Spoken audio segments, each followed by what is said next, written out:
ನಮಸ್ಕಾರ ಗೆಳೆಯರೆ, ಕನ್ನಡ ಮನಿ ಮಿಂಟರ್ಸ್ ಯೂಟ್ಯೂಬ್ ಚಾನಲ್ಗೆ ಸ್ವಾಗತ ಸುಸ್ವಾಗತ. ಗೆಳೆಯರೆ, ಮೊದಲನೇದಾಗಿ ನಾನು ವಿಡಿಯೋ ಶುರು ಮಾಡೋದಕ್ಕೆ ಮುಂಚೆ ಎಲ್ರಿಗೂ ಹೊಸ ವರ್ಷದ ಶುಭಾಶಯಗಳನ್ನ ಹೇಳಕ್ಕೆ ಇಷ್ಟಪಡ್ತೀನಿ. ಹಿಂದಿನ ಕಹಿ ನೆನಪುಗಳನ್ನೆಲ್ಲ ಮರೆತು ಈ ವರ್ಷ 2021ರಲ್ಲಿ ಮುಂದಿನ ಹೆಜ್ಜೆಯನ್ನು ಇಡಲಿ, ನಿಮಗೆ ಎಲ್ರಿಗೂ ಒಳ್ಳೆಯದಾಗಲಿ ಅಂತ ಹಾರೈಸಲಿಕ್ಕೆ ಇಷ್ಟಪಡ್ತೀನಿ ಗೆಳೆಯರೆ. ಹಾಗೆ ನಾನು ಇತ್ತೀಚೆಗೆ ಈಗ 3 ವಾರದಿಂದ ಆಲ್ಮೋಸ್ಟ್ ಯಾವುದೇ ವಿಡಿಯೋ ಅಪ್ಲೋಡ್ ಮಾಡಿಲ್ಲ. ಅದಕ್ಕಾಗಿ ನಾನು ನಿಮ್ಮಲ್ಲಿ ಕ್ಷಮೆ ಯಾಚಿಸ್ತೀನಿ. ಯಾಕಂದರೆ ನಾನು ಸ್ವಲ್ಪ ಬ್ಯುಸಿ ಇದ್ದೆ, ಹಾಗಾಗಿ ವಿಡಿಯೋ ಮಾಡಲಿಕ್ಕೆ ಆಗಲಿಲ್ಲ. ಇವತ್ತು ಹೊಸ ವರ್ಷದ 2ನೇ ದಿನ. ನಾನಿವತ್ತು ನಿಮಗೆ ಒಂದು ವಿಡಿಯೋನ ಪ್ರೆಸೆಂಟ್ ಮಾಡ್ತಾ ಇದ್ದೀನಿ ಗೆಳೆಯರೆ. ಇವತ್ತು ನಾನು ಸೆಲೆಕ್ಟ್ ಮಾಡಿರೋ ಸ್ಟಾಕ್ ಬಂದು ತುಂಬ ಇಂಪಾರ್ಟೆಂಟ್ ಆಗಿದೆ. ಯಾಕಂತಂದರೆ ಇದು ಒಂಥರ ಮೊನೋಪಲಿ ಬಿಸ್ನೆಸ್ ಇದೆ. ಇದರ ಪ್ರಾಡಕ್ಟ್ಸ್ನ ಸುಮಾರು ಜನ, ಅಂದರೆ ಆಲ್ಮೋಸ್ಟ್ ನಾನು 99% ಅಂತ ಹೇಳಲಿಕ್ಕೆ ಇಷ್ಟಪಡ್ತೀನಿ, ಎಲ್ಲರೂ ನೀವು ಒಂದಲ್ಲ ಒಂದು ಟೈಮಲ್ಲಿ ಯೂಸ್ ಮಾಡಿರ್ತೀರಿ. ಆದರೆ ಅದು ಯಾವ ಕಂಪ್ನಿ ಅಥವಾ ಅದಕ್ಕೆ ಸ್ಟಾಕ್ ಮಾರ್ಕೆಟಲ್ಲಿ ಅದು ಕಂಪ್ನಿ ಲಿಸ್ಟ್ ಆಗಿದೆಯಾ ಅನ್ನೋದು ಆಲ್ಮೋಸ್ಟ್ ನಿಮಗೂ ಕೂಡ ಗೊತ್ತಿರಲ್ಲ. ಅಂಥ ಕಂಪ್ನಿನ ನಾನು ಸೆಲೆಕ್ಟ್ ಮಾಡಿಕೊಂಡು ಇವತ್ತು ನಿಮ್ಮ ಮುಂದೆ ಪ್ರೆಸೆಂಟ್ ಮಾಡ್ತಾ ಇದ್ದೀನಿ.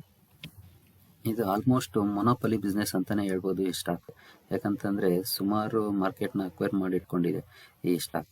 ಹಾಗಾಗಿ ನಾನು ಇದನ್ನು ಇವತ್ತು ನಿಮ್ಮ ಮುಂದೆ ಪ್ರೆಸೆಂಟ್ ಮಾಡ್ತಾ ಇದ್ದೀನಿ. ಶಾರ್ಟ್ ಟರ್ಮಲ್ಲಿ ಏನು ಬೇಕಾದರೂ ಆಗ್ಬೋದು ಗೆಳೆಯರೆ. ನನ್ನ ವಿಷನ್ ಯಾವತ್ತೂ ಲಾಂಗ್ ಟರ್ಮ್ ಆಗಿರುತ್ತೆ. 5 ವರ್ಷ, 10 ವರ್ಷ, 3 ವರ್ಷ, 2 ವರ್ಷ, ಹಿಂಗೆ ಯಾವುದೇ ಒಂದು ಸ್ಟಾಕ್ನ ನೀವು ಲಾಂಗ್ ಟರ್ಮ್ ಹೋಲ್ಡ್ ಮಾಡಬೇಕು ಅಂತಂದರೆ ಮಿನಿಮಮ್ 3 ಇಯರ್ಸ್ ಅದರೊಳಗಡೆ ಇದ್ದರೆ ಅದು ಲಾಂಗ್ ಟರ್ಮ್ ಅಂತ ಅನ್ನಿಸ್ಕೊಳ್ಳಲ್ಲ ಗೆಳೆಯರೆ.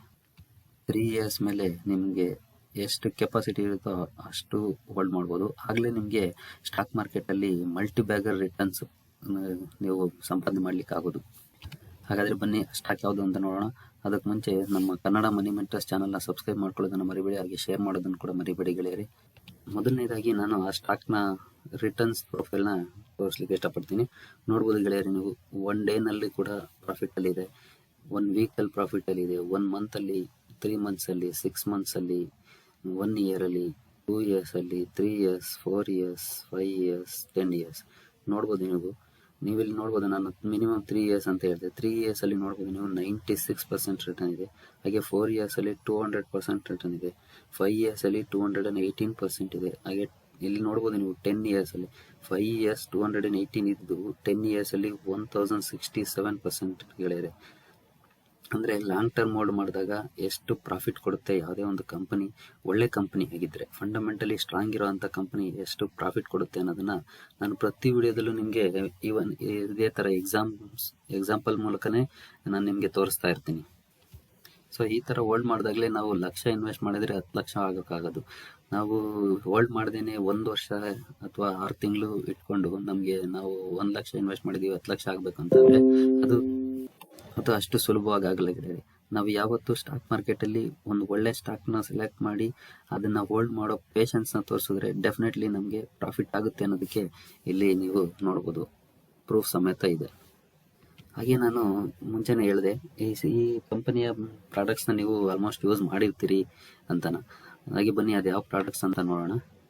ನೋಡ್ಬೋದು ಗೆಳೆಯರೆ, ಫೆವಿಕಾಲ್ ಮಿಸ್ಟರ್, ಆಮೇಲೆ doctor Fixit, Fevikwik, MCL, Fevistick, ಹಬ್ಬಿ ಐಡಿಯಾಸ್, ಫೆವಿಕ್ರೈಲ್ ಆ್ಯಂಡ್ ಅದರ್ಸ್.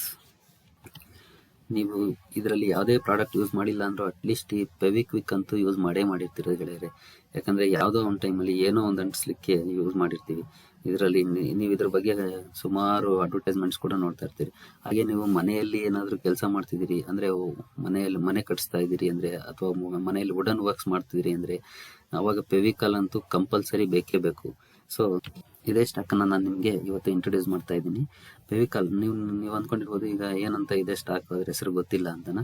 ಆದರೆ ಇಲ್ಲಿ ಫೆವಿಕಾಲ್ ಅಂತ ಇಲ್ಲ, ಅದರ ನೇಮ್ ಬಂದು ಪಿಡಿಲೈಟ್ ಇಂಡಸ್ಟ್ರೀಸ್ ಗೆಳೆಯರೆ. 1769 ರೂಪಾಯಿ ಟ್ರೇಡ್ ಆಗ್ತಾ ಇದೆ ಇವತ್ತು.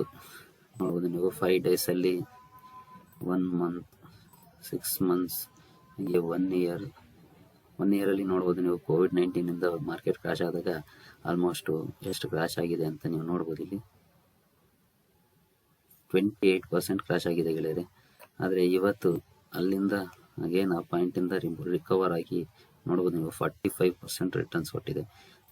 28% ನೆಗೆಟಿವ್ ಇದ್ದಿದ್ದು 45% ರಿಟರ್ನ್ಸ್ ಕೊಟ್ಟಿದೆ. ಹಾಗೆ 5 ಇಯರ್ಸ್ ಚಾರ್ಟ್ನ ನೋಡ್ಬೋದು. ಮ್ಯಾಕ್ಸಿಮಮ್ ನೋಡ್ಬೋದು ಗೆಳೆಯರಿ. ನೀವು ಶಾರ್ಟ್ ಟರ್ಮಲ್ಲಿ ನೋಡ್ಬೋದು ನೀವು ಎಷ್ಟೊಂದು ವೊಲಟಾಲಿಟಿ ಇದೆ ಸ್ಟಾಕಲ್ಲಿ ಅಂತ. ಯಾವುದೇ ಸ್ಟಾಕ್ ತೊಗೊಂಡ್ರು ವೊಲಟಾಲಿಟಿ ಇದ್ದೇ ಇರುತ್ತೆ, ಬೀಳುತ್ತೆ ಏಳುತ್ತೆ ಬೀಳುತ್ತೆ ಏಳುತ್ತೆ ಆಗ್ತಾನೆ ಇರುತ್ತೆ. ಆದರೆ ನೀವು ಲಾಂಗ್ ಟರ್ಮ್ ಚಾರ್ಟ್ನ ನೋಡಿದಾಗ ಅಪ್ ಟ್ರೆಂಡಲ್ಲೇ ಇದೆ ಇಲ್ಲಿಂದ ಇಲ್ಲಿವರೆಗೂ. ಸೊ ಇಲ್ಲಿ ನೋಡ್ಬೋದು ನೀವು ಮಾರ್ಕೆಟ್ ಕ್ರಾಶ್ ಆದಾಗ ಮಾರ್ಚಲ್ಲಿ ಆಲ್ಮೋಸ್ಟು ನಾನು ಆಗಲೇ ಹೇಳ್ದಂಗೆ 28% ಕ್ರಾಶ್ ಆಗಿತ್ತು. ಆದರೆ ಇವತ್ತು ಅಲ್ಲಿಂದ 28%ಇಂದ 45% ರಿಟರ್ನ್ ಕೊಟ್ಟಿದೆ. ಹಾಗೆ ಹಿಂದಿನ ಹೈಯನ್ನು ಬೀಟ್ ಮಾಡಿ ಮುಂದೆ ಹೋಗ್ತಾ ಇದೆ ಗೆಳೆಯರಿ. ನೀವು ಯಾವುದೇ ಒಂದು ಸ್ಟಾಕ್ನ ಸೆಲೆಕ್ಟ್ ಮಾಡುವಾಗ ನಾನು ನಿಮಗೆ 10 ಪ್ಯಾರಾಮೀಟರ್ಸ್ನ ಹೇಳ್ಕೊಟ್ಟಿದ್ದೀನಿ. ಅದನ್ನು ವಿಡಿಯೋ ನೋಡಿಲ್ಲ ಅಂತಂದರೆ ದಯವಿಟ್ಟು ನೋಡಿ. ಮೊದಲನೇ ಪ್ಯಾರಾಮೀಟರ್ ಬಂದು ಅದರಲ್ಲಿ ನಾವು ಲಾಂಗ್ ಟರ್ಮ್ ಚಾರ್ಟ್ ಪ್ಯಾಟರ್ನ್ ತುಂಬ ಇಂಪಾರ್ಟೆಂಟ್ ಆಗುತ್ತೆ. ಸೊ ಇದು ಲಾಂಗ್ ಟರ್ಮ್ ಚಾರ್ಟ್ ಪ್ಯಾಟರ್ನ್ ನೋಡಿದಾಗ ನೀವು ಅಪ್ ಟ್ರೆಂಡಲ್ಲಿ ಇದೆ. ಸೊ ಇದು ಒಂದು ಒಳ್ಳೆ ಸೈನ್ ಅಂತ ಹೇಳ್ಬೋದು. ಹಾಗೆ ನಾವು NSE ವೆಬ್ಸೈಟಲ್ಲಿ ನೋಡೋಣ ಬನ್ನಿ. ನೋಡ್ಬೋದು ನೀವು ಇಲ್ಲಿ ಪಿಡಿಲೈಟ್ ಇಂಡಸ್ಟ್ರೀಸ್ ಸೆಲೆಕ್ಟ್ ಮಾಡಿದ್ದೀನಿ. ಇಲ್ಲಿ ನೋಡ್ಬೋದು ನೀವು 52 ವೀಕ್ ಹೈ 1784 ರೂಪಾಯಿ 1 ಜನವರಿ 2021. ಅಂದರೆ ನಿನ್ನೆನೆ ಇದು ಇದರ 52 ವೀಕ್ ಹೈನ ಅಚೀವ್ ಮಾಡಿದೆ. 52 ವೀಕ್ ಲೋ ಬಂದು 25 ಮಾರ್ಚ್ 2020 1185 ರೂಪಾಯಿಗೆ ಬಂದಿದ್ದು ಗೆಳೆಯರೆ. ನೋಡ್ಬೋದು ನೀವು 1185ರಿಂದ 1784, ಅಂದರೆ ಆಲ್ಮೋಸ್ಟ್ 600 ರೂಪೀಸ್ ಪಾಸಿಟಿವ್ ಆಗಿದೆ, ಅಂದರೆ ಆಲ್ಮೋಸ್ಟ್ 8 ಮಂತ್ಸಲ್ಲಿ. ಇದರಲ್ಲಿ ಕಂಪನಿ ಇನ್ಫಾರ್ಮೇಷನಲ್ಲಿ ನೋಡ್ಬೋದು ಗೆಳೆಯರೆ. ಇಲ್ಲಿ ಶೇರ್ ಹೋಲ್ಡಿಂಗ್ ಪ್ಯಾಟರ್ನ್ ನೋಡ್ಬೋದು. 70.19% ಪ್ರಮೋಟರ್ಸ್ ಹೋಲ್ಡಿಂಗ್ ಇದೆ. ಪಬ್ಲಿಕ್ 29.81% ಇದೆ. ಹಾಗೆ 2018ನಲ್ಲಿ 6 ರೂಪೀಸ್ ಡಿವಿಡೆಂಡ್ ಕೊಟ್ಟಿದೆ. 2019ನಲ್ಲಿ 6.5, 2020ನಲ್ಲಿ 7 ರೂಪೀಸ್ ಡಿವಿಡೆಂಡ್ ಕೊಟ್ಟಿದೆ ಕಂಪನಿ. ಹಾಗೆ ಇತ್ತೀಚಿನ ರಿಸಲ್ಟ್ ನೋಡ್ಬೋದು ನೀವು. ಟೋಟಲ್ ಇನ್ಕಮ್ 1,63,023 ಇದು ಕ್ರೋರ್ಸಲ್ಲಿ ಇದೆ.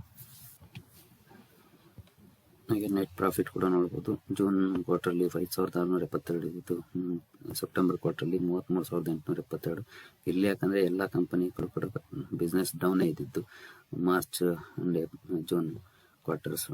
ಹಾಗೆ ಸೆಪ್ಟೆಂಬರಲ್ಲಿ ಆಲ್ಮೋಸ್ಟ್ ತುಂಬ ರಿಕವರ್ ಆಗಿ ಚೆನ್ನಾಗಿ ಒಳ್ಳೆ ಬಿಸ್ನೆಸ್ ಮಾಡಿದೆ ಕಂಪನಿ. ರೆವಿನ್ಯೂ ನೋಡ್ಬೋದು ನೀವು ಡೀಟೇಲ್ ಆಗಿ. ಮಾರ್ಚಲ್ಲಿ 772 ಕೋಟಿ ಇದ್ದಿದ್ದು, ಸೆಪ್ಟೆಂಬರಲ್ಲಿ 1,630 ಕೋಟಿ. ಹಾಗೆ ಮಾರ್ಚಲ್ಲಿ 1,318 ಕೋಟಿ. ಅಂದರೆ ಆಲ್ಮೋಸ್ಟ್ ಇಲ್ಲೆಲ್ಲ ಲಾಕ್ಡೌನ್ ಇದ್ದಿದ್ದರಿಂದ ಇಲ್ಲಿ ಯಾವುದೋ ಬಿಸ್ನೆಸ್ ಕಡಿಮೆ ತುಂಬ ಆಗಿರೋದು. ಸೊ ಬಟ್ ಸೆಪ್ಟೆಂಬರಲ್ಲಿ ಆಲ್ಮೋಸ್ಟ್ ಜೂನಲ್ಲಿ ಲಾಕ್ಡೌನ್ ಕ್ಲಿಯರ್ ಆಗಿದ್ದರಿಂದ ಸೆಪ್ಟೆಂಬರಲ್ಲಿ ಒಳ್ಳೆ ಬಿಸ್ನೆಸ್ ಮಾಡಿದೆ ಕಂಪನಿ. ಹಾಗೆ ಡಿಸೆಂಬರ್ ನೋಡ್ಬೋದು 1,663 ಕೋಟಿ ರೆವಿನ್ಯೂ ಇದೆ. ಅದೇ ಸೆಪ್ಟೆಂಬರ್ 2020 ನೋಡ್ಬೋದು 1,630 ಕೋಟಿ. ಅಂದರೆ ಆಲ್ಮೋಸ್ಟ್ ರಿಕವರ್ ಆಗಿದೆ ರೆವಿನ್ಯೂ. ಹಾಗೆ ನೆಟ್ ಪ್ರಾಫಿಟ್ ನೋಡೋದಾದರೆ ನೀವು ನೆಟ್ ಪ್ರಾಫಿಟ್ ನೋಡ್ಬೋದು. ಡಿಸೆಂಬರಲ್ಲಿ 330 ಕೋಟಿ ಇತ್ತು, ಮಾರ್ಚಲ್ಲಿ 119 ಕೋಟಿ, ಜೂನಲ್ಲಿ 56 ಕೋಟಿಗೆ ಬಂತು. ಆದರೆ ಈ ಸೆಪ್ಟೆಂಬರಲ್ಲಿ ನೋಡ್ಬೋದು 338 ಕೋಟಿ. ಅಂದರೆ ಲಾಸ್ಟ್ 2019 ಡಿಸೆಂಬರ್ಗಿಂತೂ ಈಗ 2020 ಸೆಪ್ಟೆಂಬರ್ ತುಂಬ ರಿಕವರ್ ಆಗಿ ಅದಕ್ಕಿಂತ ಜಾಸ್ತಿ ಪ್ರಾಫಿಟ್ ನೆಟ್ ಪ್ರಾಫಿಟಲ್ಲಿದೆ ಕಂಪನಿ. ಹಾಗೆ ಇದರ ಬ್ಯಾಲೆನ್ಸ್ ಶೀಟ್ ನೋಡೋದಾದರೆ ನೋಡ್ಬೋದು ಈಗ ನೀವು ರಿಸರ್ವ್ಸು 4,400 ಕೋಟಿ ಇದೆ. 4,126 ಇತ್ತು ಮುಂಚೆ, ಅದಕ್ಕೆ 4,400 ಕೋಟಿ ಆಗಿದೆ. ಹಾಗೆ ಲಾಂಗ್ ಟರ್ಮ್ ಬಾರೋಯಿಂಗ್ಸ್ ನೋಡ್ಬೋದು 0 ಇದೆ. ಅಂದರೆ ಲಾಂಗ್ ಟರ್ಮ್ ಡೆಟ್ ಗೆಳೆಯರೆ, ಇದು ಸಾಲ ಕಂಪನಿ ಮೇಲೆ 1 ರೂಪಾಯಿ ಕೂಡ ಸಾಲ ಇಲ್ಲ. ಹಾಗೆ ಶಾರ್ಟ್ ಟರ್ಮ್ ಬಾರೋಯಿಂಗ್ಸ್ ನೋಡ್ಬೋದು. ಶಾರ್ಟ್ ಟರ್ಮಲ್ಲಿ ಕೂಡ 2016ನಲ್ಲಿ ಇದರಲ್ಲಿ 1.12 crore ಸಾಲ ಮಾಡಿದ್ದು. ಬಟ್ 17 ಇಲ್ಲ, 18 ಇಲ್ಲ, 19 ಇಲ್ಲ, 20 ಕೂಡ ಇಲ್ಲ. ಸೊ ಯಾವುದೇ ಸಾಲ ಇಲ್ಲ ಕಂಪ್ನಿ ಮೇಲೆ. ಟೋಟಲ್ 100% ಡೆಟ್ ಫ್ರೀ ಅಂತ ಹೇಳ್ಬೋದು. ಡೆಟ್ ಫ್ರೀ ಇದ್ದಾಗಿದ್ದ ಕಂಪ್ನಿ ನಿಮಗೆ ಆಲ್ರೆಡಿ ನಾನು ಹಿಂದಿನ ವಿಡಿಯೋಗಳಲ್ಲೆಲ್ಲ ಹೇಳಿದ್ದೀನಿ. ಅದರಲ್ಲಿ ಬರೋ ಪ್ರಾಫಿಟನ್ನು ಶೇರ್ ಹೋಲ್ಡರ್ಸ್ ಕೂಡ ಡಿವಿಡೆಂಟ್ ಮೂಲಕ ಹಂಚುತ್ತೆ ಕಂಪನಿ. ಹಾಗೆ ಅದರ ಬಿಸ್ನೆಸ್ ಎಕ್ಸ್ಪ್ಯಾನ್ಷನ್ ಕೂಡ ಮಾಡೋಕ್ಕೆ ಸಾಧ್ಯ ಆಗುತ್ತೆ. ಇನ್ ಕೇಸ್ ಲೋನ್ ಇದೆ ಅಂತಂದರೆ ಸುಮಾರು ಅದರಲ್ಲಿ ಬರೋ ಪ್ರಾಫಿಟಲ್ಲಿ ಸುಮಾರು % ಅದರಲ್ಲಿ ಇಂಟ್ರೆಸ್ಟ್ಗೆ ಹೋಗ್ತಾ ಇರುತ್ತೆ. ಸೊ ಲೋನ್ ಇಲ್ಲ ಅಂತ ಅಂದಾಗ ಆಲ್ಮೋಸ್ಟು ಅದರ ಬರೋ ಇನ್ಕಮ್ ಎಲ್ಲ ಕಂಪನಿಯ ಡೆವಲಪ್ಮೆಂಟ್ಗೆ ಯೂಸ್ ಮಾಡ್ಕೊಳ್ಬೋದಾಗಿರುತ್ತೆ. ಹೀಗೆ ನೆಕ್ಸ್ಟ್ ಕೆಲವೊಂದು ರೇಷಿಯೋಸ್ ನೋಡ್ಬೋದಾದರೆ ಬೇಸಿಕ್ EPS ನೋಡ್ಬೋದು ಗೆಳೆಯರಿ ನೀವು.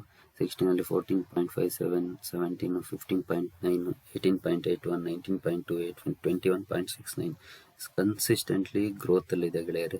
ಇದು ಒಂದು ಒಳ್ಳೆ ಸೈನ್ ಗೆಳೆಯರೆ. ಯಾಕಂದರೆ ಯಾವುದೇ ಒಂದು ಸ್ಟಾಕಲ್ಲಿ ಅದರ ಬೇಸಿಕ್ EPS ಒಂದು ಅಪ್ ಟ್ರೆಂಡಲ್ಲಿದೆ ಅಂತಂದರೆ ಅದು ಒಂದು ಒಳ್ಳೆ ಲಕ್ಷಣ ಆಗುತ್ತೆ ಆ ಸ್ಟಾಕನ್ನು.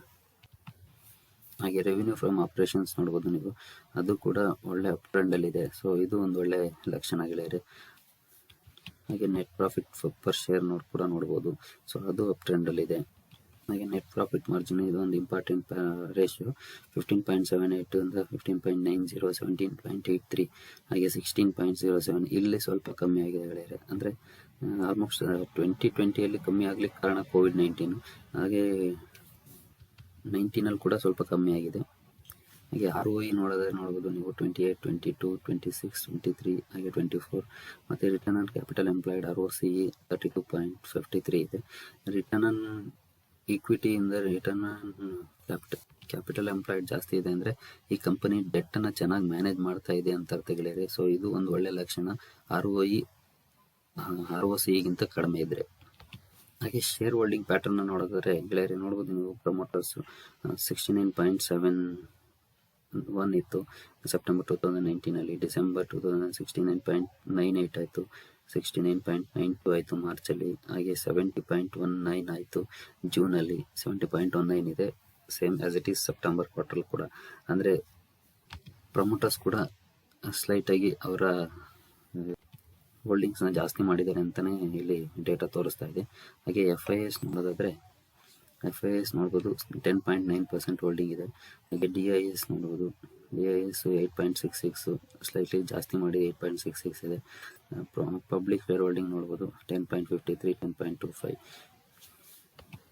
ಶೇರ್ ಹೋಲ್ಡಿಂಗ್ ಪ್ಯಾಟರ್ನ್ ಕೂಡ ತುಂಬ ಚೆನ್ನಾಗಿದೆ ಗೆಳೆಯರೆ. ಯಾಕಂದರೆ ಕನ್ಸಿಸ್ಟೆಂಟ್ಲಿ ಇತ್ತೀಚೆಗೆ ಪ್ರಮೋಟರ್ಸ್ ಕೂಡ ಜಾಸ್ತಿ ಮಾಡಿದ್ದಾರೆ ಅವರ ಹೋಲ್ಡಿಂಗ್ಸ್ನ. ಸೊ ಇದು ಒಂದು ಒಳ್ಳೆಯ ಸೈನ್ ಆಗುತ್ತೆ ಗೆಳೆಯರೆ. ಯಾಕಂದರೆ ತಮ್ಮದೇ ಕಂಪ್ನಿಯ ಶೇರ್ನ ಅವರೇ ತಗೊಳ್ತಿದ್ದಾರೆ ಅಂತಂದರೆ ಅವ್ರಿಗೆ ಅವ್ರದ್ದು ಕಂಪ್ನಿಯ ಮೇಲೆ, ಅವ್ರ ಕಂಪ್ನಿಯ ಸ್ಟಾಕ್ ಮೇಲೆ ಅವ್ರಿಗೆ ನಂಬಿಕೆ ಜಾಸ್ತಿ ಇದೆ ಅಂತ ಅರ್ಥ. ಸೊ ಹಾಗಾಗಿ ಆವಾಗ ಪ್ರಾಫಿಟ್ ಆಗೋ ಚಾನ್ಸಸ್ ತುಂಬ ಜಾಸ್ತಿ ಇರುತ್ತೆ. ಹಾಗೆ ಇಲ್ಲಿ ಫ್ಲೆಡ್ಜನ್ನು ನೋಡ್ಬೋದು. ಫ್ಲೆಡ್ಜ್ ಇಲ್ಲಿ ಪಕ್ಕದಲ್ಲಿ ಇರಬೇಕಿತ್ತು, ಇಲ್ಲಿ ನೋಡ್ಬೋದು ನೀವು ಫ್ಲೆಡ್ಜ್ ಪರ್ಸೆಂಟೇಜು.